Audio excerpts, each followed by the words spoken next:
Alrighty, folks. So, we are finally going to be talking about tech, not something I've done in a while. This case, we're going to be covering can pairing. Now, this is something that I have talked about in the past, but I've never really done a thorough breakdown before. So this is going to be a little ad-lib guide for what it is, what it does, and how you can utilize it. And honestly, the best character to show it off against is going to be a character like Marth. So if you are not in the know for what can parrying is, basically, whenever you ping can, there's a hitbox that comes on it, and it puts the can into hit stun as well. And from that hit stun, you're able to do a lot of things. So when you first launch it, you're going to notice that can's not moving at all. And if anything hits can during this moment, it actually should not affect the trajectory of can at all. Which, that's the thing that we can test. So for the most part, as you guys know, if you hit can, it's going to be flung back into you. However, if you do a can parry, then it's different. So let's get Marth crouching. I think this is a 6-frame move, so 1, 2, 3, 4, 5, 6. And now when Marth hits it, can just flies forward. However, when this happens, can is actually going to go into the knockback storage effect. So because of that, Marth is in control of the can, and the can's not going to blow up on him. However, can's going to be right over there. Tonight for VOD review? Yeah, I mean, I kind of have my VODs on lock. The Butterdog one's the main one that I have to do. And then I was going to do Waifu's in as well because he's been asking for a while. And then Lawlet sent me his, and so I think that would be the final one, but I'm not sure. So a couple things. Can is in Marth's control until a little bit. But the most important thing is that Can is behind him and the trajectory was not altered at all. Your opponent's not going to understand how this works. So this is something that you're going to be able to take fully advantage of. If they understand how it works, then the main thing is that they're going to realize, like, okay, hitting can is going to be a little bit useless. The main thing that it's going to do is it's going to prevent me from getting hit, but can is still going to end up over there. So when you ping can again, it's still going to ping to the right. So it's not going to have the directional change. So let's do this again. 1, 2, 3, 4, 5, 6. We'll have Marth walk away. Can still ping to the right. So basically, it ignores Marth except for like those little moments over there. But the main thing though is, depending on what the gravity is, you're going to see that it's going to go different distances as well. So it's going to be a fresh one. Let's see if we can get it landed on 0. On 0. Is it about this far? Okay, pretty good. So we're going to have Marth hit it again. Now let's see how far it goes. So that was about like 2.5 units. So as you saw, it did store the knockback from that down tilt. So the next time that Marth hits the can, so like if they hit it and like, oh wait, I need to hit again, then it's just going to get in between you guys again. So you can do all sorts of confusing things with it. But if you're able to get like multiple gravities on it, this might be a little bit harder. Okay, so we just have to judge it from there. Now it lands right in front of him. So the more gravity you put on it, the more useful it's going to be for like auto counting your opponent, just because it's still going to shoot in front of them. So basically what can parrying does is it allows you to move can with it being unaffected by the opponent's movement, by the opponent's attack. The main exception to this, of course, is going to be multi-hits. So if you got something like, a Falco Nair or Falco Fair, the second hit will basically instantly like mitigate the initial lock that you have with it. So against those moves, it's basically useless. So Moni sword characters, they're just going to have like this one big swing, like except for like Nair. And it's really, really good for getting for that through those type of things. The other thing that you can use this for is it actually will also go through aerials as well. So 2, 3, 4, 5. As you see, it still goes right through him, and it's still going to ping that way. So on the ground and in the air, you have a 5-frame window, and I believe on the ground it's a 6-frame window because it's starting from the ground. And during that time period, you can activate this. So you're going to get stored knockback, and you're going to ignore your opponent's hit. Off of this, you're also going to notice that it's going to put your opponents in hit stun as well. So let's try that again.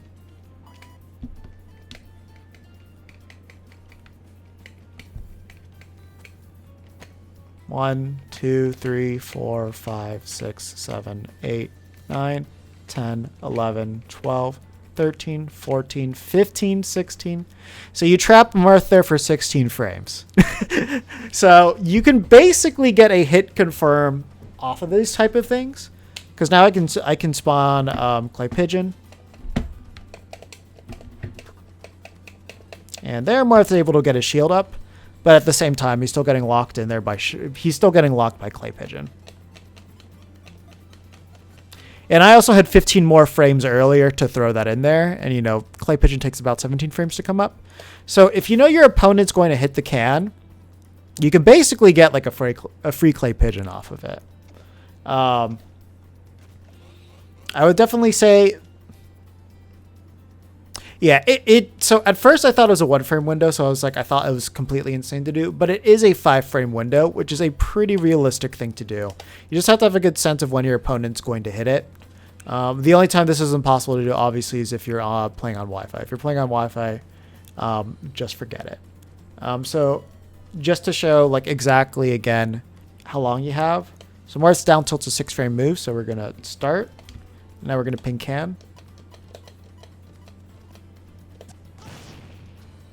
Okay, so something I did forget to mention. There's one exception where can is going to be able to go through these things, and if that's the hitbox collides with the hurt box, if you get that, like his arm extended it out right there, then the can explosion will just completely nullify it. So let's try it one more time. So 1, 2. So now I hit the can. 1, 2, 3, 4, 5. So on frame 5, the down tilt and the can connect. And then that's when that happens.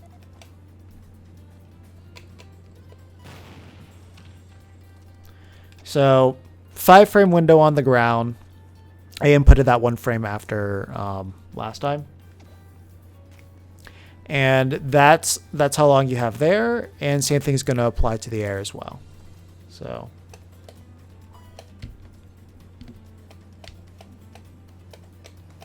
and I think 1, 2. Now we're going to ping the can. So 1, 2, 3, 4, 5.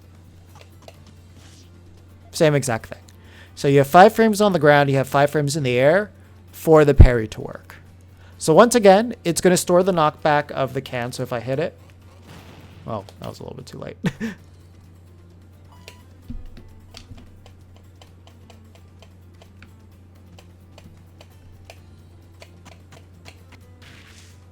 So if I hit it, it'll do that. So it'll do the storage knockbacks. So you can use it against your opponents very easily in that respect.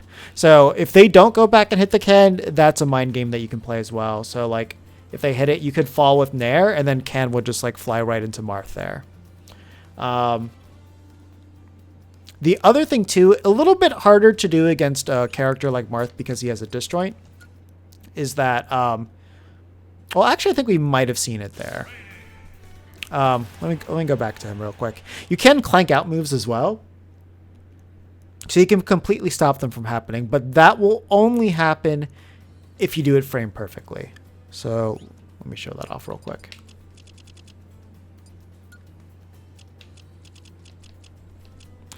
See, my only issue with this is that punishing landing aerials against can is awkward. Well, with this, it's not awkward because you know that can is always going to be going forward. So, like, for example, here. Let me...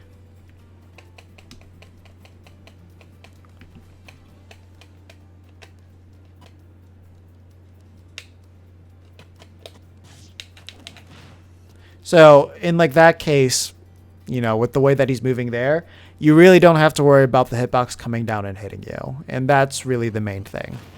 And the other thing too is it's like if you are hit confirming it off the can. So let me do this again.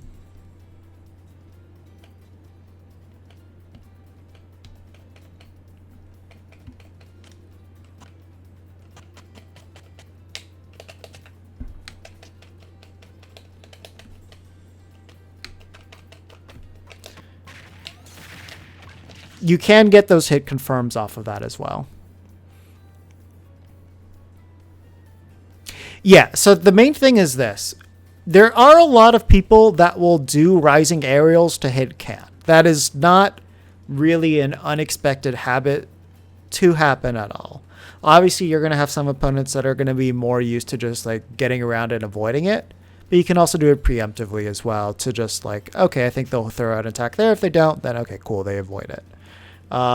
But if you do see them like hit confirm into can, depending on what type of move it is, like if they cannot get a jump out and like they need to land, basically from there you have your guaranteed punish window. So like there, if I know that Marth throws out fair at that range and he needs to land, or they always land from that position, then basically I have a hit confirm in the air from the point that I parry the can, because I have enough time for like a clay pigeon to get out, or I could get something simple like a fair.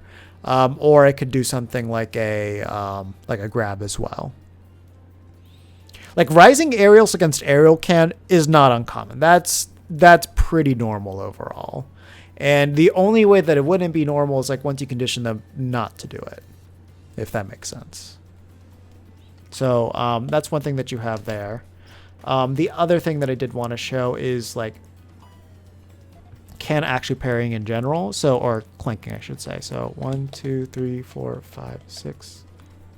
So with this it should clank out Marth's attack. Yeah, like there. So the little ping, the reticles, the reticle that comes out, that will clank out moves, but if you run into can, it'll still blow you up. So that's something to keep in mind. However, if you have higher gravity, I don't think it's as much of an issue. So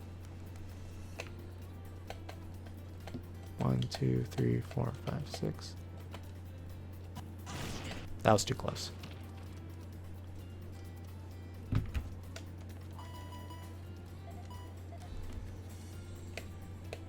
That's too close. Okay.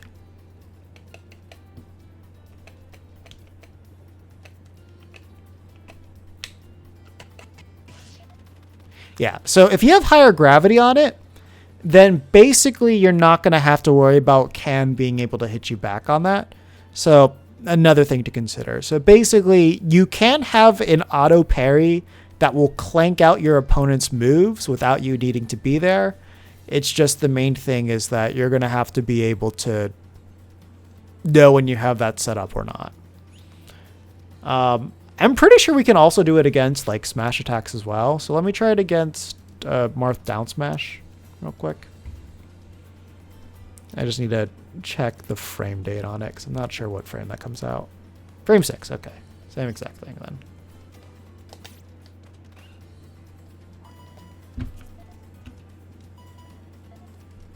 So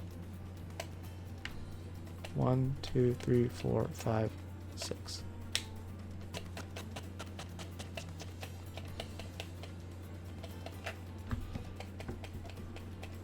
Yeah, so you can actually hit confirm off of that if you really wanted to, but that's a frame perfect option. That one's legitimately insane.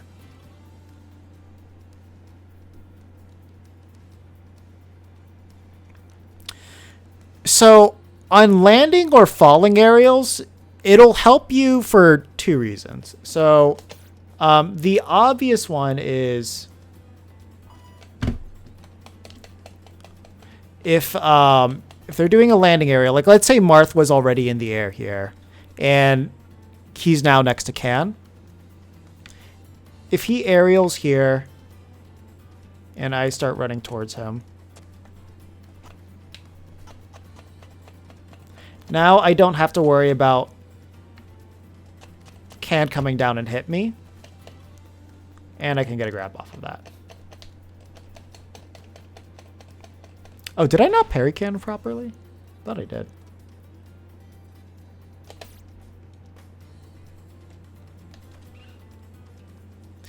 Basically, it prevents them from reversing you. And the other thing, too, is once your opponent kind of gets into the habit of, I can't actually hit their can away from me, then that also puts you in a very strong position, too. So, let me do this again.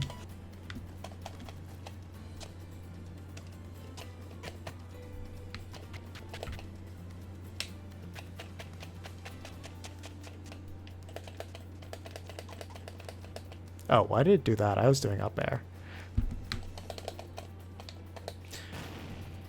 But the main thing really is just that it negates them from being able to use can to pressure against you because, once again, can is just flying right through them like they were nothing. So, like, with an example like that, they'll have can right behind them. So then that way, your opponent can't really retreat. The only thing they can really do is either hold ground here or go in towards to you because can's going to be meeting them behind there. So if they come in, they see cans behind, they're like, oh crap, I can't go back. They're more likely to go aggressive towards you. And then you can get your forward throw into can there or like fair into your can punish as well. And like I said too, depending on what type of move they're hitting it with, you are going to be able to use that the knockback storage of that as well into whatever setup you decide to do. So if they do end up behind you and you knockback storage it, then you can hit it. Yeah, so you can do the hit confirm thing into it. Or it's like, or you just have like a free setup to it. Like if you wanted can to get behind your opponent just so that you have like this positioning set up, then it's really good. The only thing that I wish it did is that it changed the direction that can would ping in, but can's always going to be pinging to the right if you do it, regardless. So that's kind of the main thing. The other thing too is I forget this. So let me try this. 1, 2, 3, 4, 5.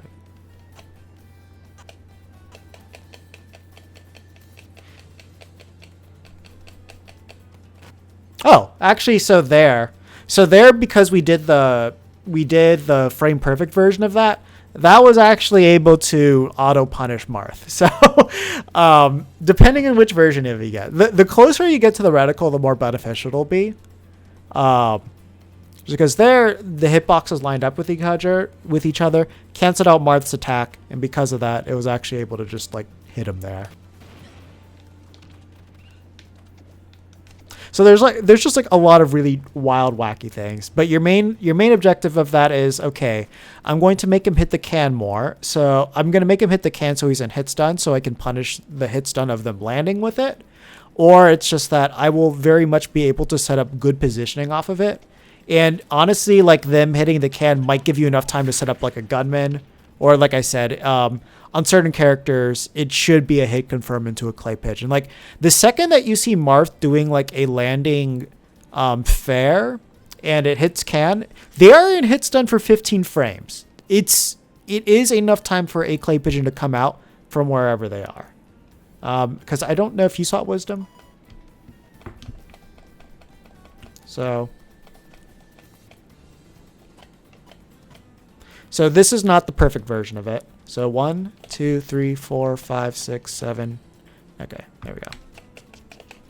Oh, I just realized the difference was Marth doing tipper versus non-tipper. When he does tipper, he was stuck in hit stun for like 14 frames. Non-tipper was about 7 frames. Yeah, but even with that, you can just go ahead and hit him from it. Yeah, so Marth getting tippers on these is really bad for him. That's good to know. And like I said, too, it doesn't matter how strong the attack is. It's going to work on everything. So, of course, this is also going to apply to projectiles, too.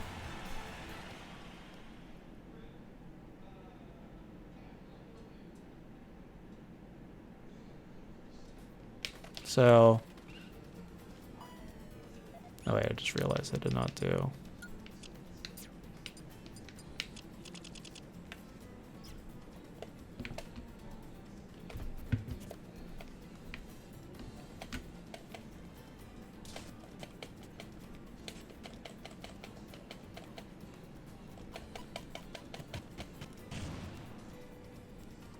Okay, I think that one I did a little bit too early.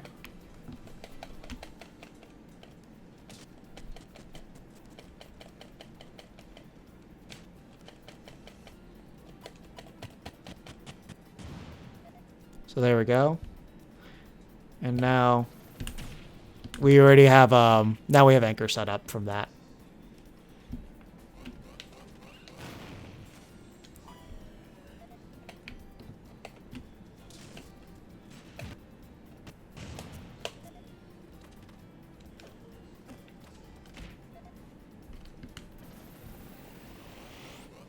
Honestly, charge shot's so much easier to set this up with. So charge shot out. Can ping. Goes right through it.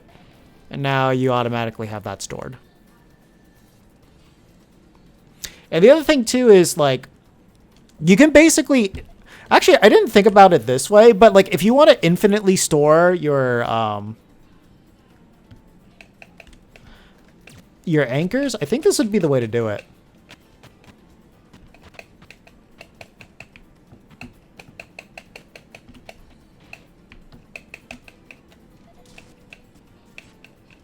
And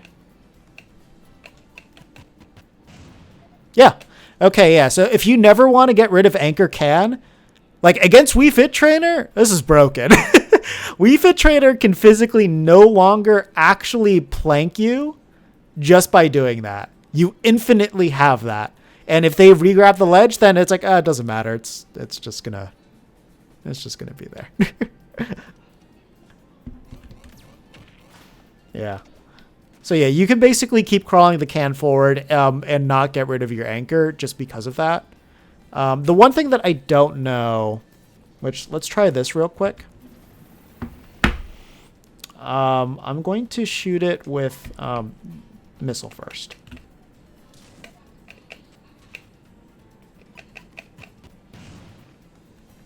Now let me shoot with that. I don't know which... Okay, so it's going to store the knockback of the first one. Let me try it if I do the ping again. I'm going to assume this time it's going to store the knockback of the charge shot.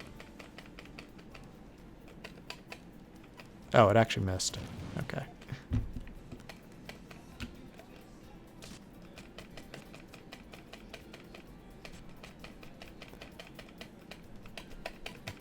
There we go.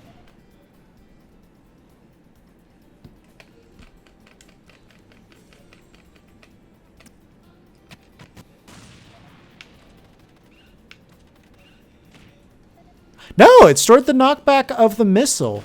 Okay, all right. So it doesn't reset that as well. Okay, so the first projectile that you anchor off of this is going to be the one it stores, though. So that's important to know. So you couldn't refresh it with Samus's charge shot.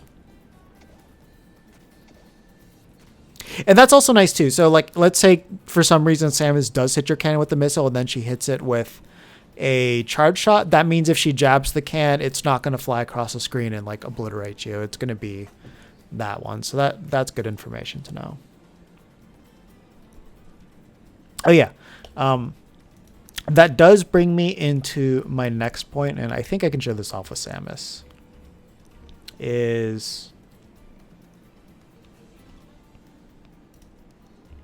I just need to see what frame this is. This is frame 8. Okay. It is that... Oh god, she's big.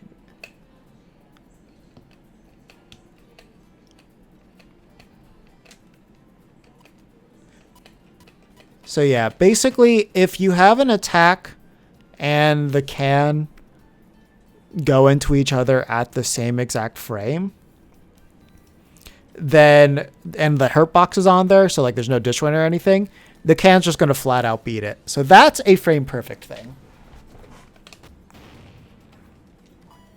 If you don't do it frame perfectly,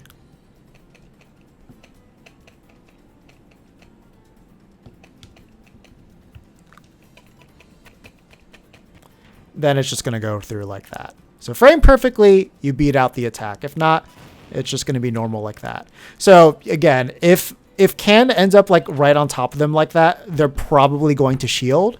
So once you just know that, okay, if I get it within this like 5 frame window, they either get hit if I'm God, or if not, I'll just get a grab off of it. Just make sure you don't pummel, because if you pummel, then your can's going to blow up on both of you. And yeah, that will also apply to like aerials as well. That'll do like nairs like that. Most nairs you're not going to get against. You're mostly just going to get the normal one where it passes through, just because there's at least normally enough of a disjoint that they're not going to have to worry about. The exceptions would be something like Yoshi nair, where you can hit the foot. But yeah, this is a very, very good technique to know. And the fact that you do have like a 5 frame window to perform it, it does mean that it's something that you can consistently do. Just obviously you can't really do it on Wi-Fi, and don't practice it on don't practice it on Wi-Fi. But this is just a very, very good property to know about CAD. If you're godlike, you will literally beat out every single attack in the entire game, whether it is on the ground or in the air.